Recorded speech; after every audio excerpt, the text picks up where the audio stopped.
What's up everybody? Welcome back to the channel. Today we are back working on the LS3 swapped Mercedes Benz. Last time you saw it on the channel, we went for the first fire and we didn't get the engine running.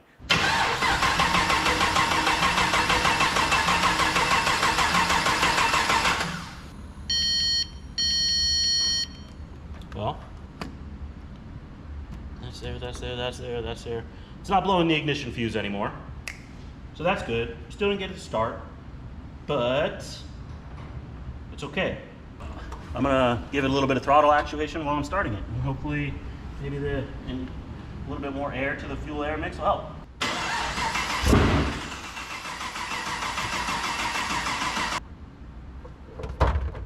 What does that mean? Control module processor. That's not good.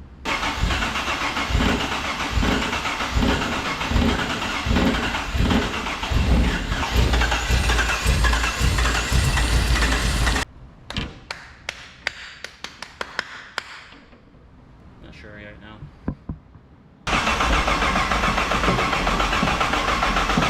So we had a couple fuel delivery issues, one being the inlet and the outlet on our fuel pressure regulator were switched, and then the second one was the fuel line between the pump and the fuel delivery hat, the clamp was loose.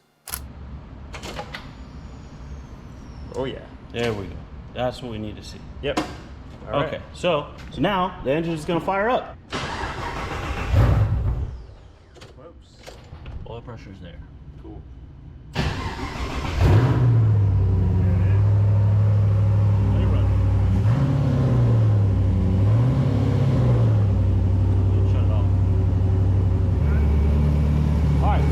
Engine's up and running. Yeah, fuel delivery problem was inhibiting us. Also the injector or ignition coil problem. So now we're good to go. It's still loud as fuck though, huh? Leaks? There, right? That leaks? What do we got? I don't think it's leaking. It could be leaking. Okay, cool. So, engine's running, really psyched about that.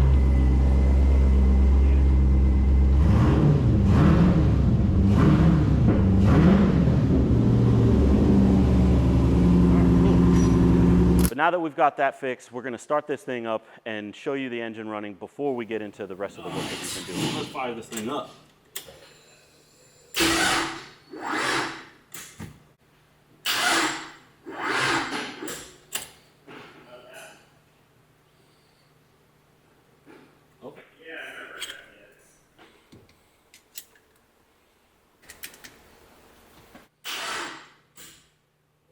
Well, looks like you're gonna have to wait to the end of the video when this thing's on the dyno to see it run.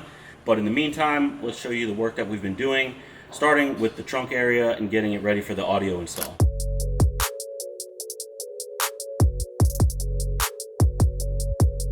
All right, we're moving along here with the Benz. I'm gonna start working on some of the sound system. So we got our trunk back here, which is huge. We have our spare tire spot, which we are not using anymore. So first thing I'm gonna do is cut a piece of metal to close in this section right here, because I have a JL Audio sub box, which is gonna sit basically here in front of our gas tank. We're gonna secure that down onto the floor of the trunk here. That way our sub box has something to sit on. Here's our old crusty MDF board, which is no good anymore. And here's my sheet of metal. I already got it traced out here, so I'm gonna get that cut. I'm gonna lay it in there, see how it works. If it's flimsy, I may have to add some supports underneath it, or possibly do some bead rolling in it just to give it a little rigidity. We got our panel cut, is fitting like a glove. I'm also gonna need to make a little panel to close in this section here. This is where our battery is gonna be sitting. We got a full river battery, so I'm gonna go grab that, lay it in here, see if it fits inside of this little hole, or if I have to make a little floor panel for it.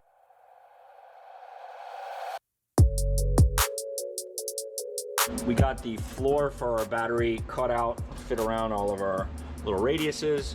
We made a access here for our wires, or our tubes actually, for our lock system to come through here. So we'll put a grommet on that, and then a little cutout here for this wire.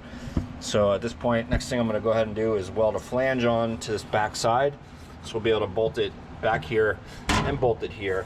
And that should be plenty of support to keep this thing nice and sturdy. This is 16 gauge metal, so it's a little bit more thicker than, you know, the 18 gauge like I used on this. And then we'll get our battery set on here and come up with a nice way to mount our beautiful full river battery.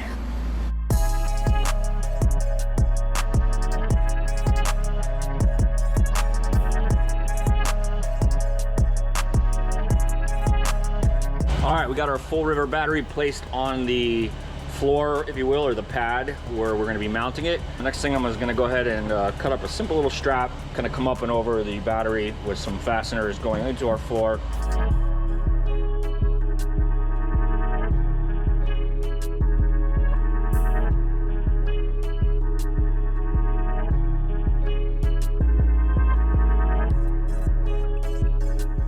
All right, things are shaping up here in the trunk as far as our car audio goes.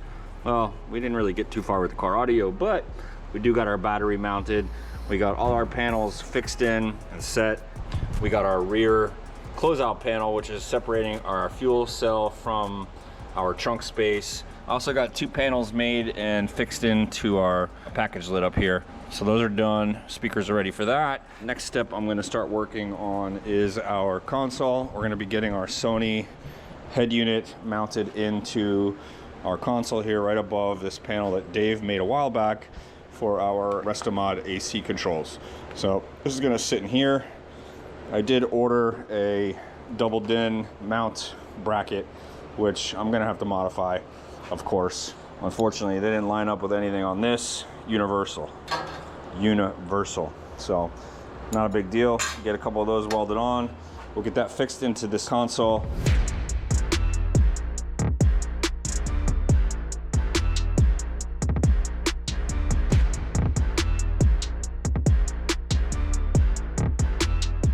All right, we got our little finished out bezel cut on our plasma table. Still needs to be cleaned up, obviously, but let's check fitment here. There you go. Much better. So now we just got to tack all this together. And I don't know, this piece is going to either get painted or wrapped with leather or possibly some kind of vinyl material like a wood grain or something. I'm not really sure yet, but it should work out pretty nice. Closes it all out real good.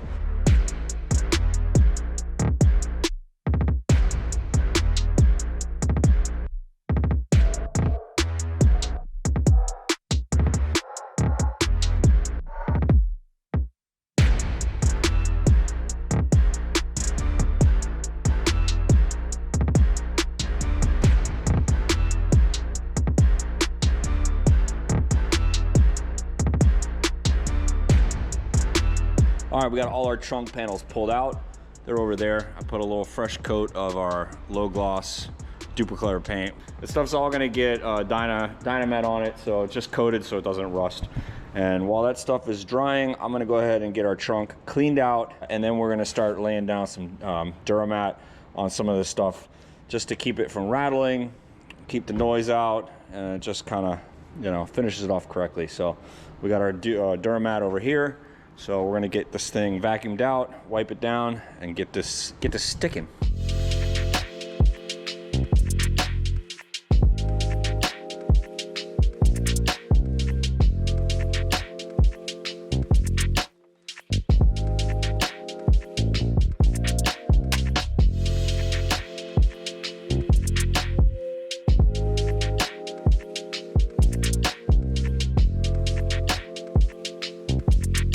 All right, we got all our panels back into our trunk. We got everything dynamatted.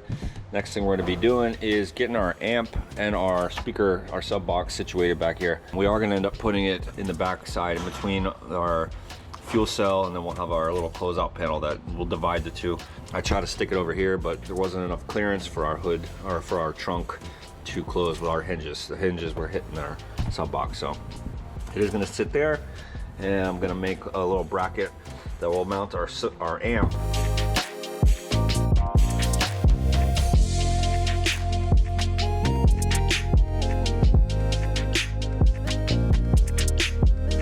All right, there you go. That wraps up the trunk section of the Mercedes build. We got all our audio components mounted. I'm pretty happy with the way the amp bracket came out. It's nice and sturdy. Now we'll be able to run our wires up through here. And then when we build out a finished closure panel, you won't see any of the wires, but we will have the amp poking through, and we'll probably take this grill off of our speaker and then put the panel and then put the grill back on.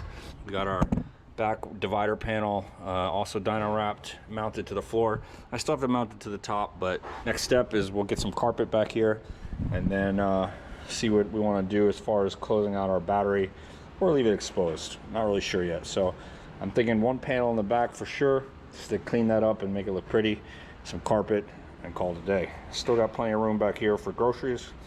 And I know we do like to eliminate trunks at the shop, but we did not do it on this one, so cool. Let's move on.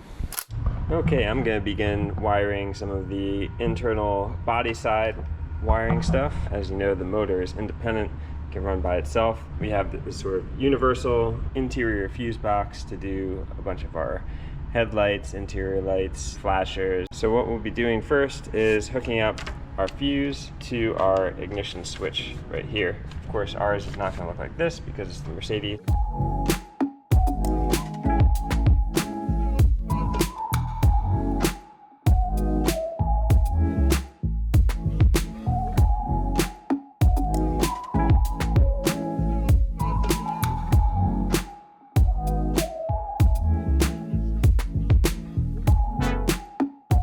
Bunch of the harnesses from the Mercedes. So we got our headlight switch here, a harness that goes to the rear tail light section of the car and the fuel tank.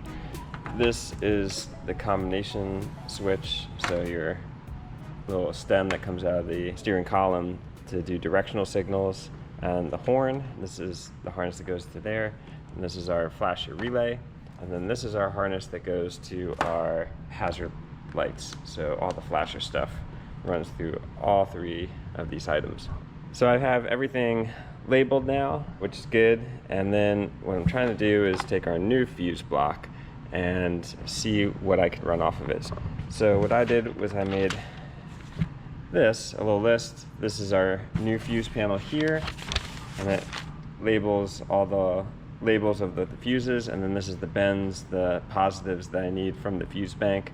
So some things could translate, wiper could wiper, headlight switch could go to headlights. So I'm gonna have horn go to the ignition 2, flasher switch to battery 2, seats to battery 1, rear defrost to ignition 1, interior lights could go to dome / gauges, gauges could go to gauges, etc., etc. So now I have everything sort of planned out and everything labeled. Now I know how to utilize our new fuse box for our interior stuff.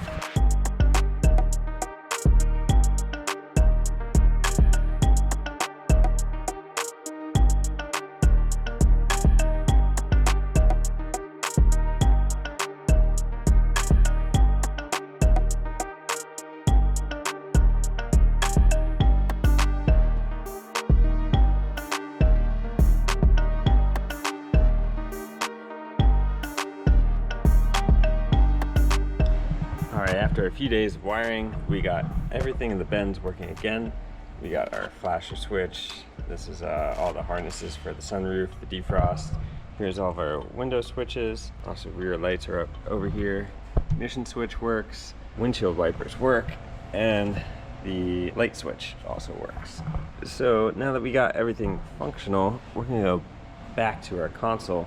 Originally we were going to use aftermarket window switches here, but since we got the original ones working and they're in a similar position, we might as well use our original switches. So we'll modify this plate a little bit to get these put in. And then we have our hazard. This is the rear dome light, sunroof, and defrost.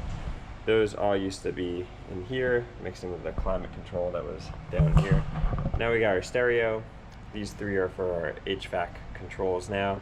So we're gonna mount these 4 switches down under here for their new position. And all the wirings all run under this area, so you can pull it back to wherever you need to plug it in. First, we gotta get all these switches out of these old busted wood panels.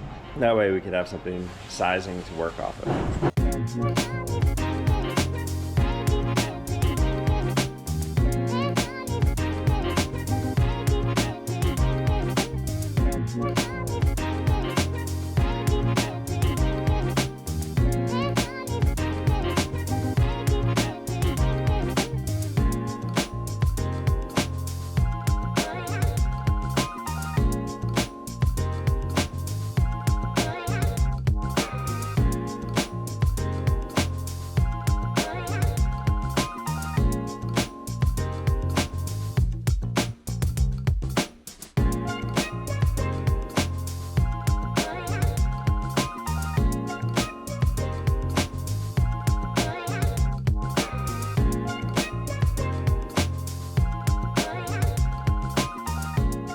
All right, we've got everything installed, minus the radio, but we have the bin holder for it, so that's easy to slip in. We now have our fan mode and temperature for our HVAC controls, all of our factory switching, spot for a shifter to come through, and our factory window and mirror controls.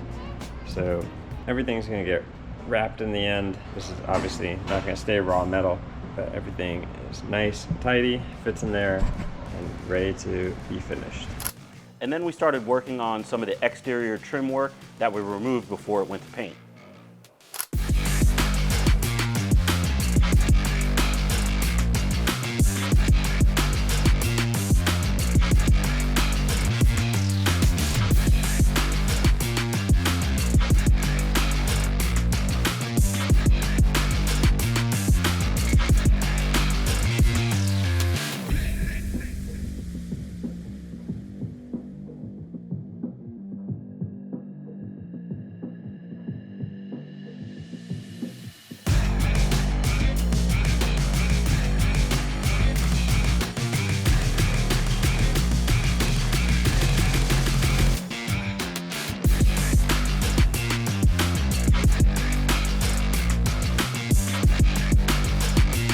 And while we were working on that, UPS showed up and brought a package that we've been waiting for that is essential to getting this on the road.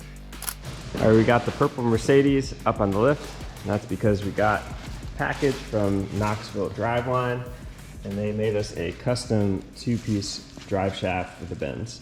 On one side, we have our Mercedes, gonna hook up to our stock Mercedes diff back here. And then we got our other side that's sized to mate up to our GM transmission at this point. Let's start to get this fit in, make sure everything goes together.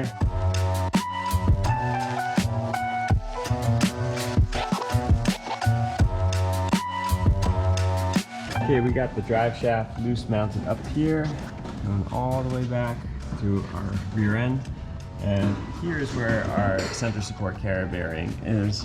Unfortunately, the diameter of the original mount hole is about 4 inches, and this is 4 3/4 in diameter. So as you can see, the rubber is not going to fit into there. But we do have a few factory holes here that we could use to make a beefy plate and actually have this ring mounted from this side. So we'll have a capture plate underneath the support here. This will come down, but as you can see, this won't fit in here. So what we're gonna do is cut these tabs off and weld some studs coming out the bottom. And then we'll be able to fit this ring on, and then we could template out a support plate. It would probably be like this, L down, go to each side, be able to bolt in. So let's start by cutting these off, and then we could work it out from there.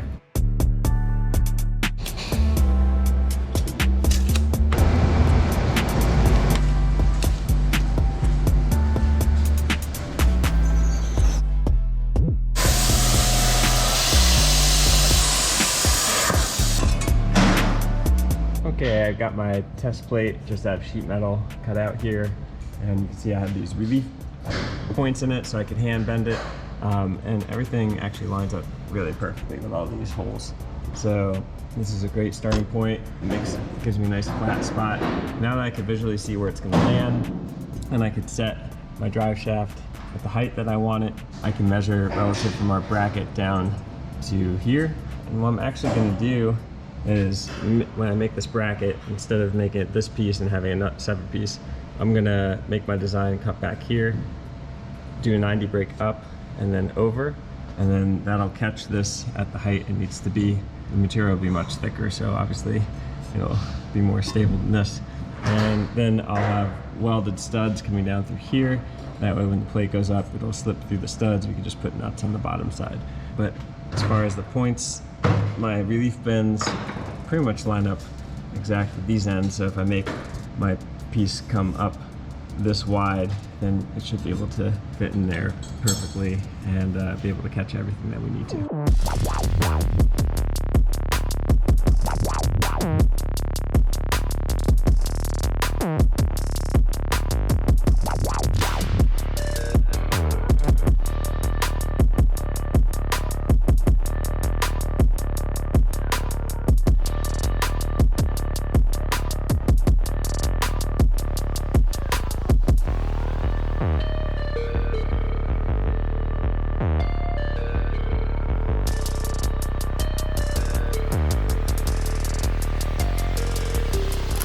got all the wiring done and the drive shaft installed. Before we get it out on the street, we're gonna go take it over to the dyno.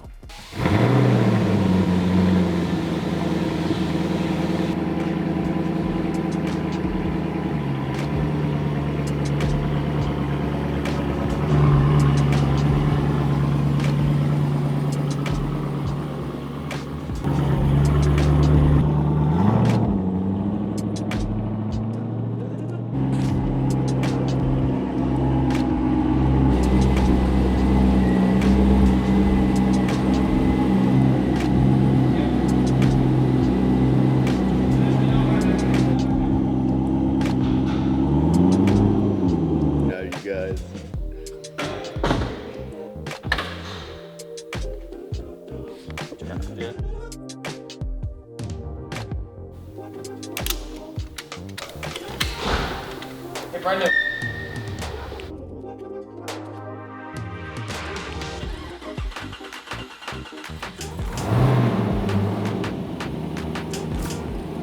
So we're at MFK Auto Repair. Max has got the car strapped down on the dyno. He just pulled the stock ECU file, which takes a little bit of time, and he was reviewing and making sure that all the parameters are set correctly before he starts taking his first base pull. Record a data log and see where the fueling and the timing is at. After that, he'll take the car, he'll take that data, make some revisions, and then come back and do some more dyno pulls and see where it's at again. Am I excited? Yeah, it's just another day.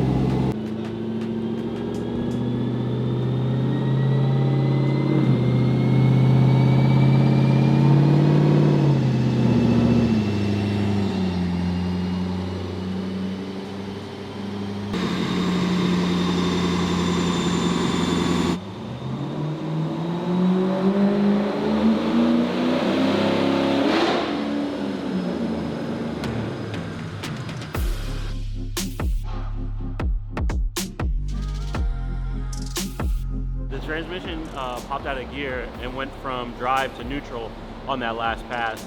I think just a little bit of adjustment on that shift rod will keep it from being just right on the edge of being in the drive gear. So it's just a small adjustment on the shift rod and it'll keep it from doing that again. But for now, I think he's just gonna keep his hand on the shifter while he's making the pull, and then we'll address that issue when we get back to the shop. Yeah, that's what we're gonna do. So for now, we're just gonna keep being on the dyno.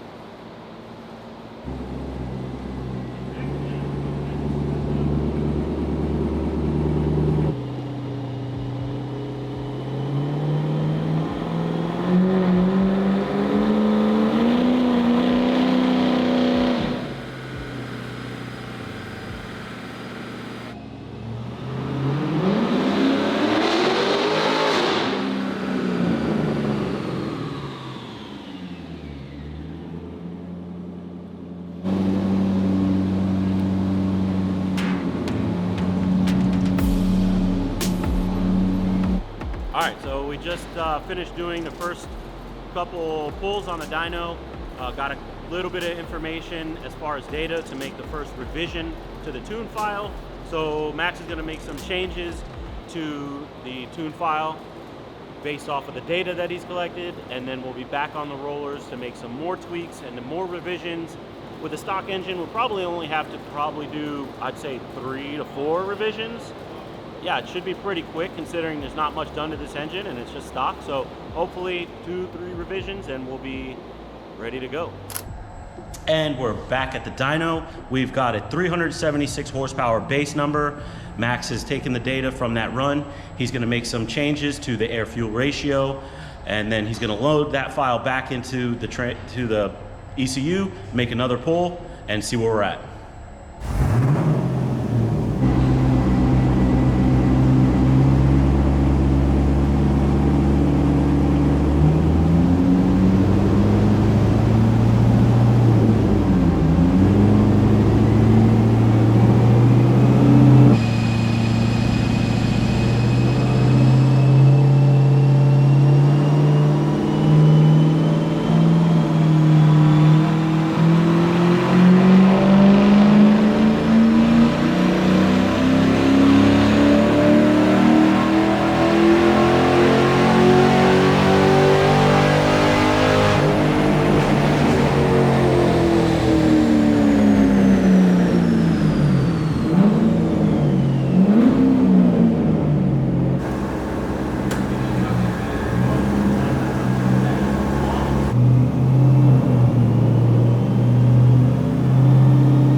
dyno session, 382 wheel horsepower is the final output. I don't think that's a true representation of the actual max output of the engine. The final drive ratio in the 500 SE differential that we have in the back of this car is very low. So it essentially, mated with this 6-speed transmission, makes the gear set extremely long.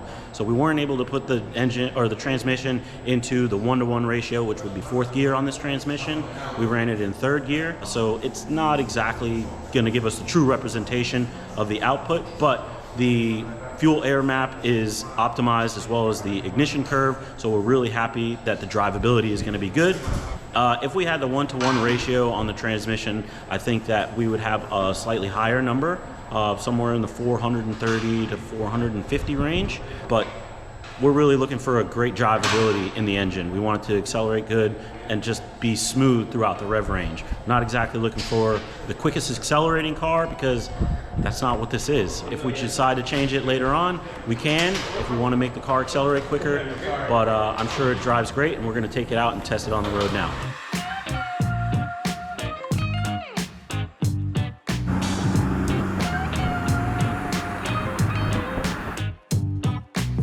All right, we are in the LS swap Benz.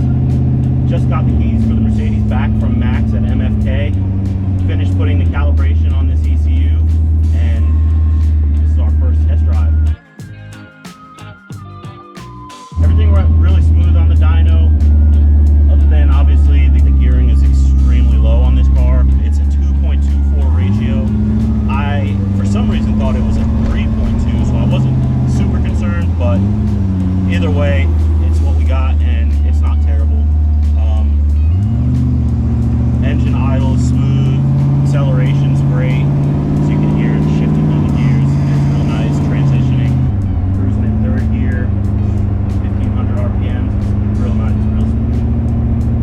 Feels great, runs good, and it'll probably make great gas mileage with the gearing as well.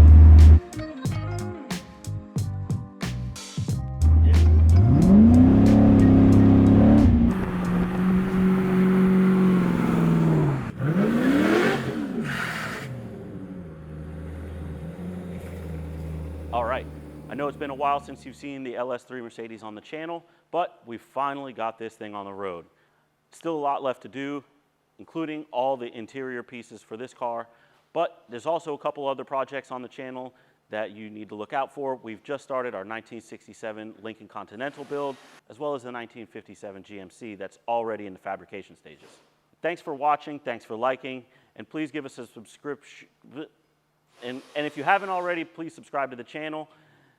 We'll catch you guys on the next episode.